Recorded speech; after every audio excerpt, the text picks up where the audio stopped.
학개서 2장 10절에서 19절 우리말 성경으로 읽어드리도록 하겠습니다.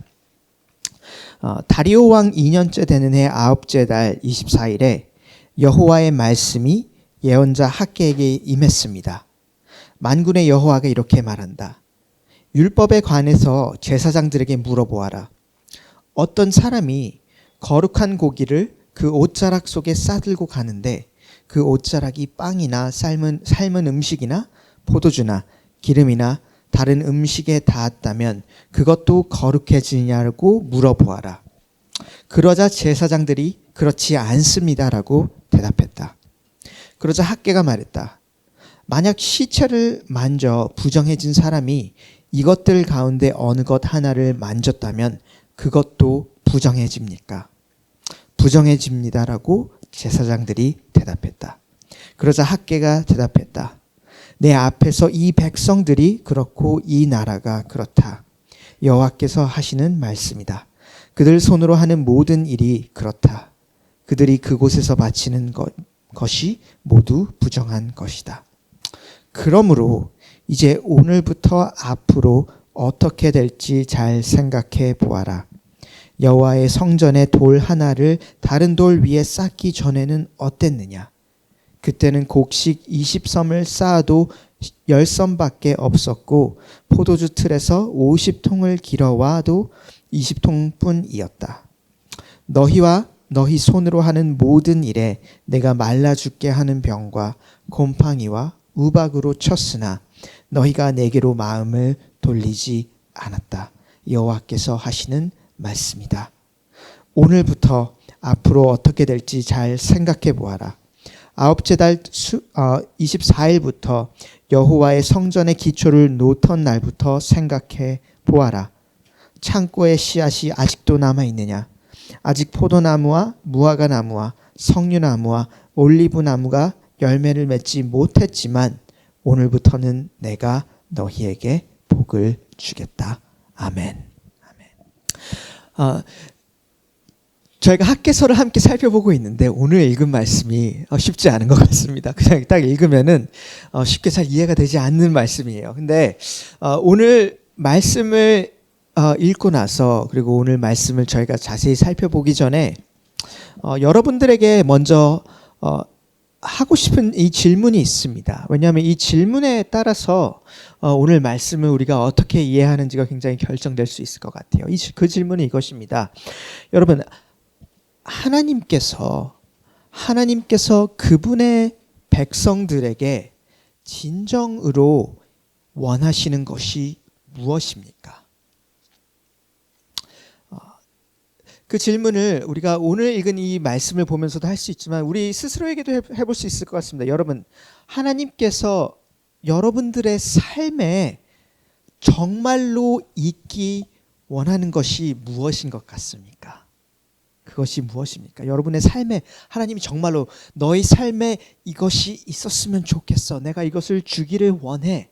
내가 이것을 너희 삶에 주기를 원하고 이것이 너희 삶에 있기를 원해 라고 하는 그 한 가지, 하나님께서 정말로 원하시는 것이 무엇인 것 같습니까?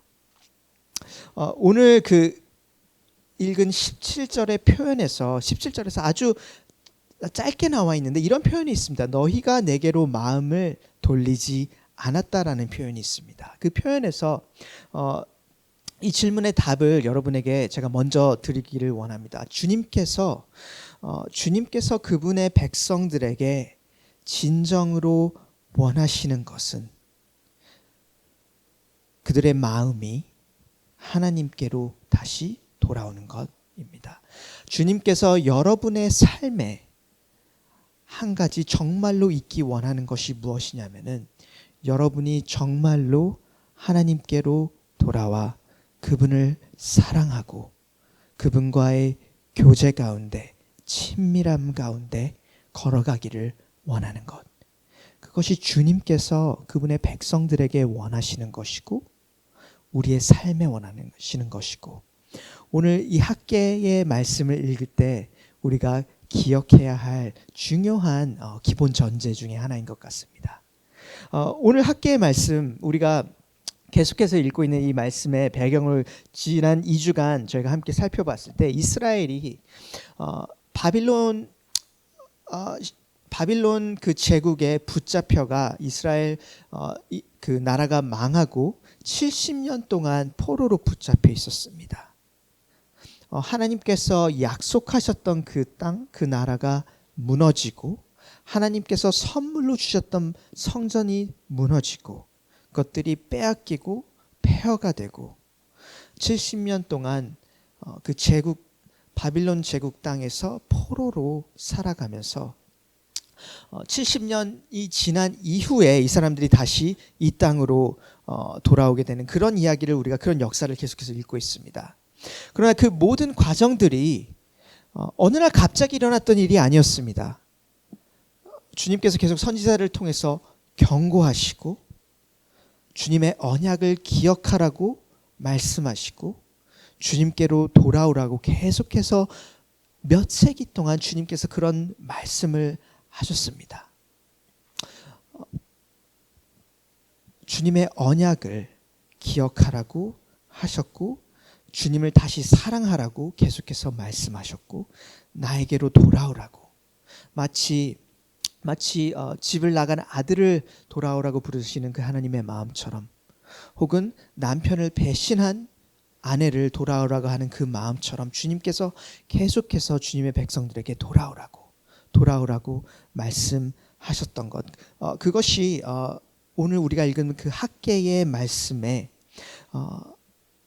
가장 기본이 되는 메시지 중에 하나입니다. 기본 전제가 되는 메시지입니다. 그것이 그리고 여러분들을 향한 주님의 말씀입니다. 우리의 삶의 높고 낮음, 그리고 삶의 기쁨과 슬픔, 그리고 평안할 때 어려울 때 우리가 살아가는 땅에서 이 땅에서 주님께서 우리의 삶에서 가장 주시기 원하시는 것 중에 한 가지가 우리가 정말로 그분을 사랑하는 것, 그분과의 사랑 가운데 우리가 그것을 누리고 그분과 친밀하게 걸어가는 것.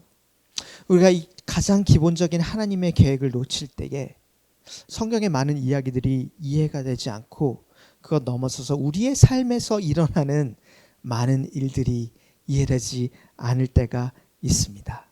그래서 오늘 우리가 학개의 말씀을 살펴보면서 그 주님께로 돌이키는 삶이 어떤 삶의 모습인지, 주님께로 돌이키는 삶, 회개하는 삶의 모습이 얼마나 복된 삶의 모습인지를 우리가 함께 살펴볼 텐데 두 가지를 대비하면서 우리가 그것을 살펴보려고 합니다. 그 두 가지 대비는 이것입니다.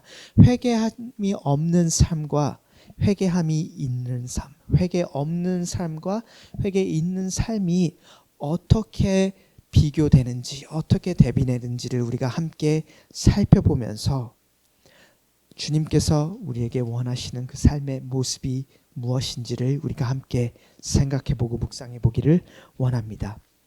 우리가 첫 번째 오늘 말씀에서 보게 되는 것은 회개 없는 삶의 모습입니다. 회개 없는 삶의 모습.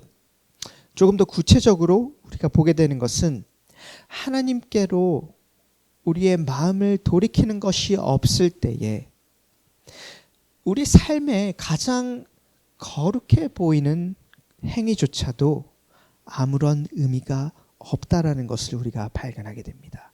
우리가 하나님께로 우리의 마음을 돌이키는 것이 없을 때에 우리의 삶에 어떠한 열매도 없습니다.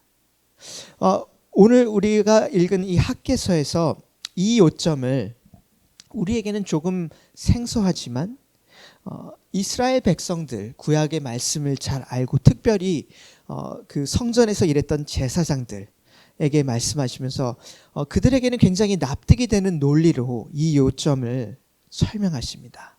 그래서 이 요점을 우리가 11절, 14절을 다시 한번 우리가 읽어보면서 우리가 이것을 찬찬히 이해해 보기를 원합니다. 11절, 12절에 이렇게 이야기를 합니다. 만군의 여호와가 이렇게 말한다. 율법에 관해서 제사장들에게 물어보아라. 어떤 사람이 거룩한 고기를 그 옷자락 속에 싸들고 가는데 그 옷자락이 빵이나 삶은 음식이나 포도주나 기름이나 다른 음식에 닿았다면 그것도 거룩해지느냐라고 물어보아라.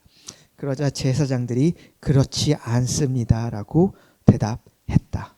이렇게 나와 있습니다. 여러분, 고기를 옷자락에 싸서 돌아다녀 본 적이 있으신가요? 이 굉장히 특이한 말씀입니다. 이 거룩한 고기라는 것은 이 구약에 특별히 레위기에 나와 있는 명령인데, 그 성전에서 예배와 제사 때 고기가 사용이 되어집니다, 여러분. 고기가 여러 가지 그 제물로서 사용이 되어지는데, 그 제사 때 사용되어진 그 고기들이 여러 가지 그 법도와 또 예식에 따라서 거룩한 고기, 어떤 특별한 용도로 하나님께 거룩하게 구별된 고기로 그렇게 구별이 되어집니다. 그래서 고기 자체가 특별한 것은 아니지만 그 제사 때 사용되어져서 특별하게 구별되어진 고기, 정결한 고기, 그리고 제사장들이 제사 때 사용하고 제사장들이 또 먹게 되는 그런 고기로 구별되어집니다. 그래서 그 고기를 이야기를 합니다. 거룩한 고기. 고기 자체가 특별한 것은 아니지만 깨끗하게 구별되어져서 정결하게 여겨지는 고기입니다. 그래서 이 고기를 성전 내에서 움직일 때에 옷자락에 싸서 돌아다닙니다. 그래서 손으로 들지 않고 옷자락에 싸서 돌아다닐 때에 그 옷자락도 이 고기 때문에 또 정결하게 여겨집니다. 왜냐하면 그 거룩한 고기를 담고 있기 때문에 그 옷자락도 정결하게 여겨집니다. 그런데 그것을 돌아다니면서 그 옷자락이 만약에 다른 음식, 여기서 말하는 빵이나 삶은 음식이나 포도주나 기름이나 다른 음식에 닿았다라면은, 그러면 그 다른 음식도 동일하게 거룩해지냐고, 거룩한 무언가가 닿았기 때문에 그것도 거룩해지냐고 하나님께서 그 질문을 하십니다. 제사장들이 말합니다. 아니요 라고 대답을 합니다. 아니요, 그렇지 않습니다. 거룩한 것이 닿았다고 그것이 또 거룩해지는 것이 아니라고 그렇게 대답을 합니다. 여러분, 그래서 이 포인트를 한번 잘 기억해 주시고 우리가 계속해서 읽도록 하겠습니다. 13절에 이어서 이렇게 질문합니다. 그래서 학계가 말합니다. 만약에 시체를 만져 부정해진 사람이 이것들 가운데 어느 것 하나를 만졌다면 그것도 부정해집니까? 라고 했을 때 제사장들이 그렇게 말합니다. 부정해집니다. 레위기에 보면은 단순히 그런 어떤 거룩한 정결함에 대한 법을 이야기를 할 때 부정한 것에 대한 이야기도 굉장히 많이 나옵니다. 굉장히 대표적인 것 중에 하나가 오늘 이야기를 했던 그 시체에 관한 것입니다. 누군가가 시체를 만졌을 때 그 사람이 시체 때문에 동일하게 부정해진다라고 말을 합니다. 그래서 부정해진 사람이 또 무언가를 만졌을 때 또 그 다른 만진 것들이 부정해지고 부정한 사람 혹은 부정한 것들을 이렇게 접촉했을 때 그런 부정함이 전가되고 전파되는 것에 대해서 이야기를 합니다.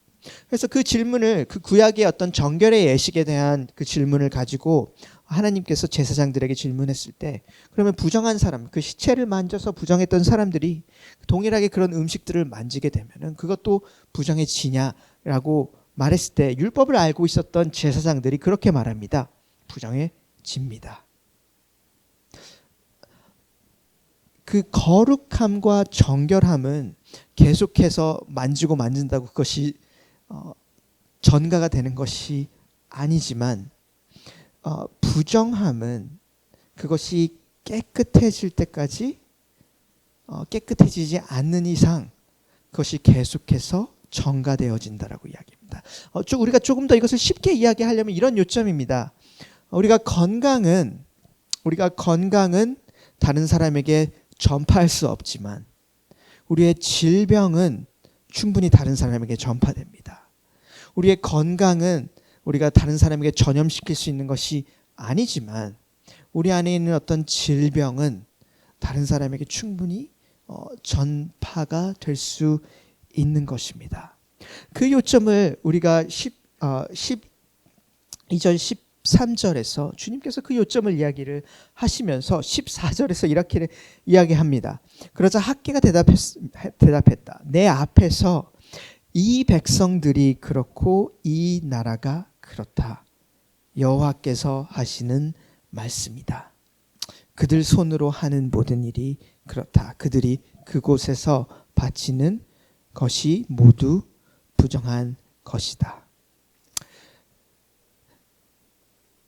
이 이야기를 하시면서 주님께서 이스라엘 백성들이 처해 있던 어떤 영적인 상태에 대해서 이야기를 하십니다.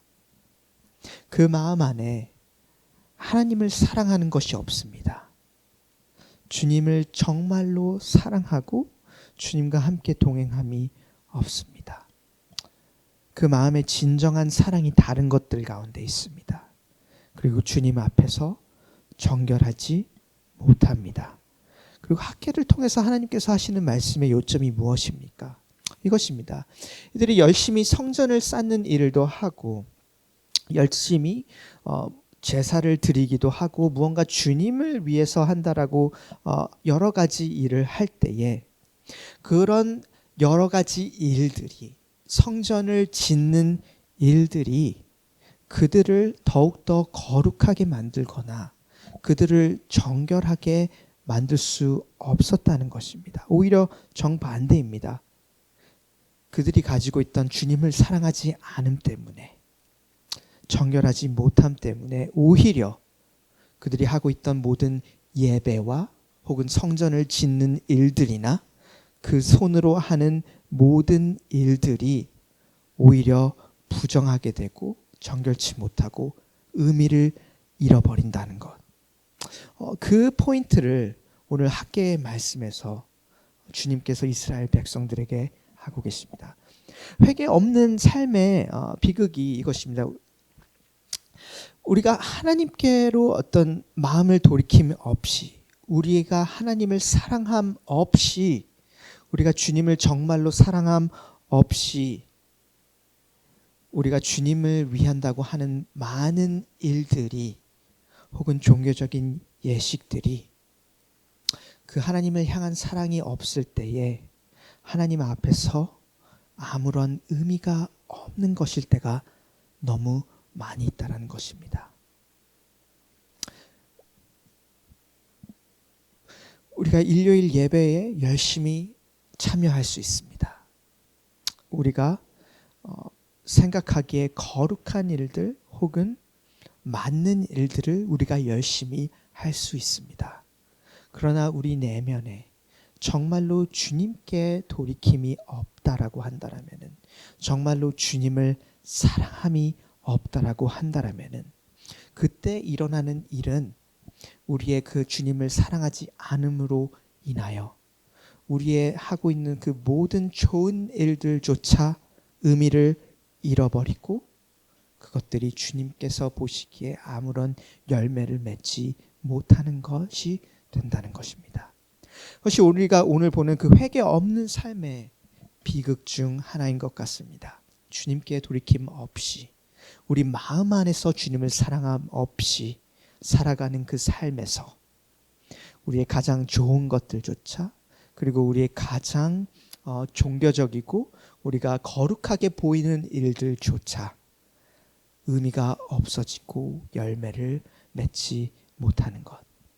그것이 우리가 처음 살펴보는 회개 없는 삶의 비극입니다.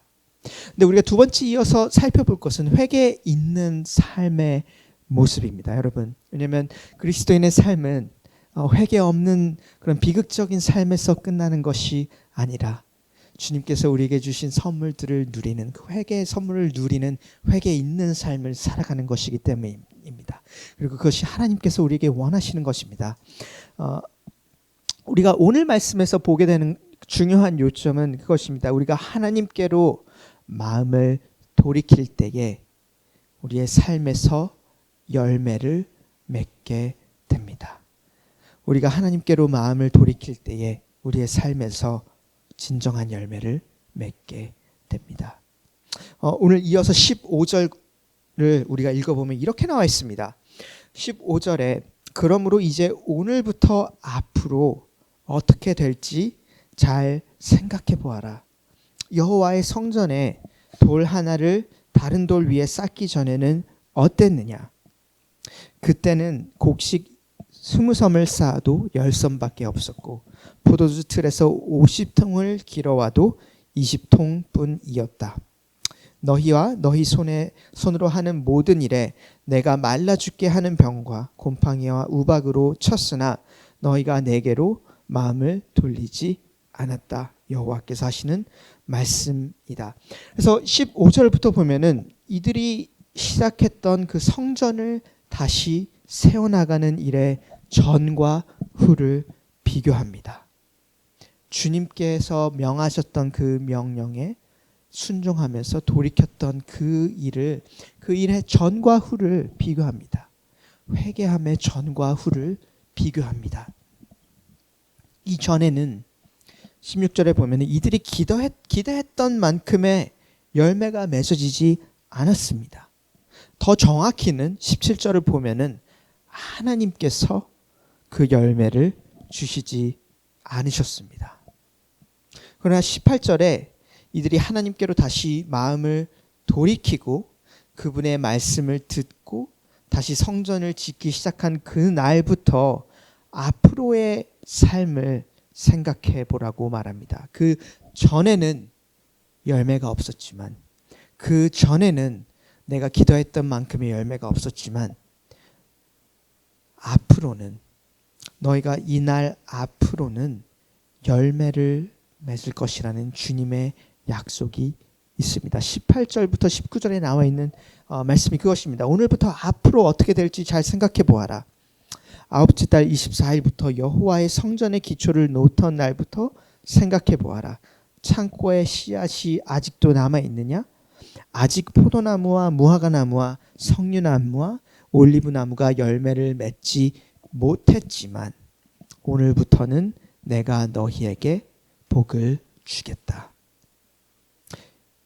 이제 막 씨앗이 뿌려졌고 그래서 씨앗이 없습니다. 이제 막 씨앗을 뿌린 상황입니다.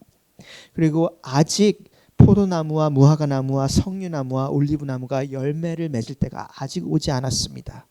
그래서 아직 열매를 맺지 않았습니다. 그러나 주님께서 오늘부터 내가 너희에게 복을 주겠다. 오늘부터 내가 너희에게 열매를 맺게 하겠다라고 말씀하십니다. 주님께 마음을 다시 돌이킨 이들에게 그분께서 하시는 약속은 열매를 분명히 주실 거라고 하시는 약속입니다. 이것이 오늘 우리가 학교에서 발견하게 되는 주님의 약속이고, 이 약속은 모든 그분의 백성을 향한 약속입니다. 여러분들을 향한 약속입니다. 우리가 그분께 우리의 마음을 다시 돌이킬 때에 그분께서 우리의 삶에 열매를 분명히 주실 것입니다. 우리가 그 신약의 성경에 비추어 볼 때 하나님께서 우리들에게, 그리스도인들에게 약속하신 그 열매는 단순히 포도나무 열매 혹은 무화과나무 열매, 그런 먹는 열매보다도 더 귀하고 더 영원한 열매들입니다. 성령님께서 우리의 내면을 계속해서 변화시키시는 열매이고, 우리의 성품을 변화시키는 열매이고, 우리가 정말로 그리스도를 닮아가게 하는 그런 종류의 열매입니다. 우리의 생각을 새롭게 하고, 우리의 감정을 새롭게 하고, 우리가 그리스도의 영광스러운 모습을 점점 더 닮아가게 하는 그런 종류의 열매입니다. 단순히 먹을 수 있는 열매가 아니라 영원하고 변하지 않는 우리 내면에, 우리의 삶에 풍성하게 맺어지는 그런 열매들, 그것이 그분의 백성들에게, 특별히 신약에 비추어 볼 때 그리스도인들에게 하나님께서 주신 열매의 약속입니다. 여러분,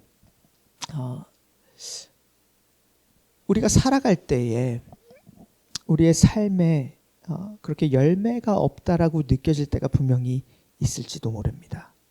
내가 나름 열심히 살아온 것 같고, 내가 나름 나의 노력을 한 것 같고 내가 나름 오랜 세월 동안 무언가를 했던 것 같은데 내 삶에 마치 열매가 없는 것처럼 아무런 열매가 없는 것처럼 느껴질 때가 분명히 있을 수 있습니다.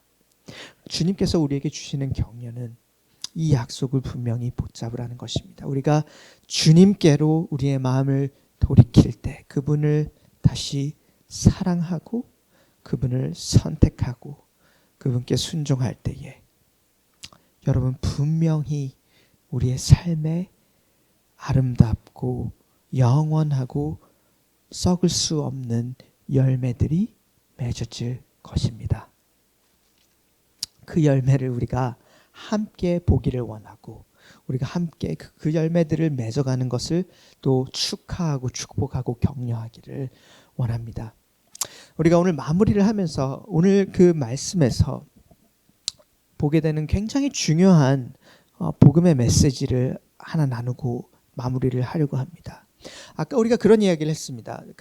이 학개의 말씀에서 구약에 나와 있는 정결의 예식의 이야기를 할 때 부정한 것들이 무언가를 만질 때에 그 다른 것들이 계속해서 부정해진다라고 그런 정결의 예식에 구약에 나와 있는 말씀을 했었는데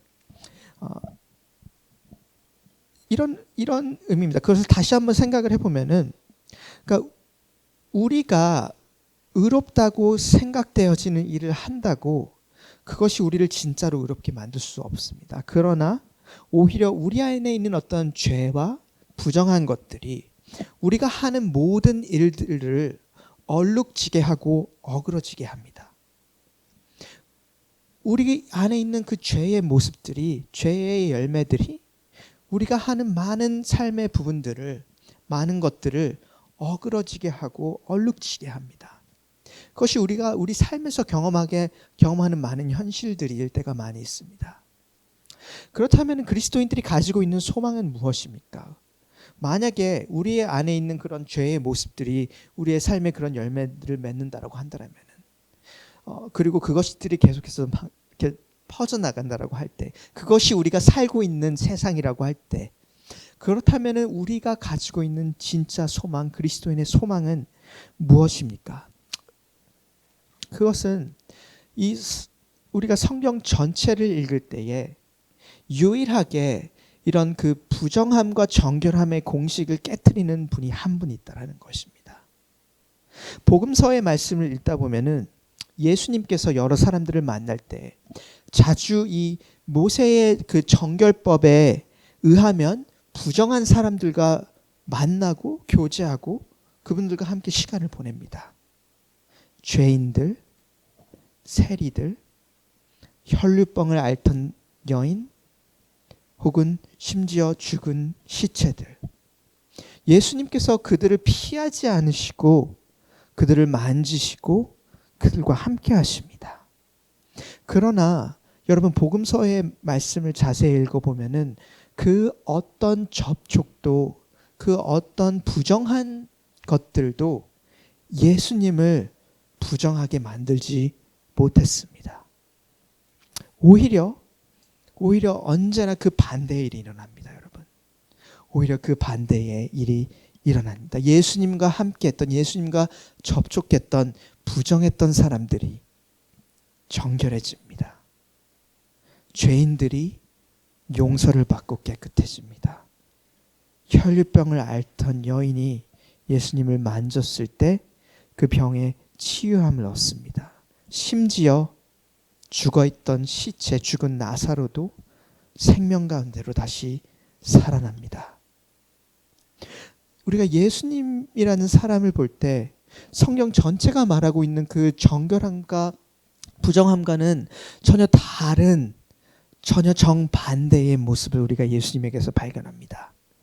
그분을 만졌을 때에 예수님께서 부정해지는 것이 아니라 오히려 예수님을 만졌던 사람들이 정결해지고 그분과 함께 했던 사람들이 병원의 나음을 얻고 그분으로 인해서 죽었던 사람들이 생명을 얻고 살아납니다. 여러분 어떻게 이런 일이 가능했습니까?